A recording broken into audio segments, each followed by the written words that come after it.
আমিন। আমাদের আজকের আলোচ্য বিষয় হচ্ছে শিরক। কি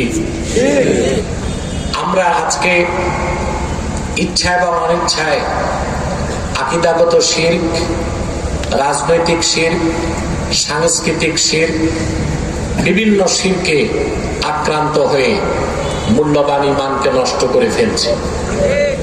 সে লক্ষ্যে ঈমান ধ্বংসকারী এই সবচেয়ে মারাত্মক অপরাধ শিরকের উপর কিছু কথা আপনাদেরকে শোনাবো।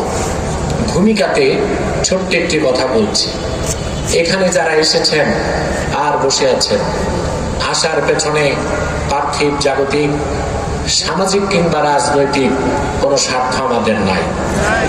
আমরা এসেছি আল্লাহ তার হাবিবের রেজামান্দি হাসিল করার জন্য, ইহকালীন কল্যাণ আর পরকালীন মুক্তিকে নিশ্চিত করার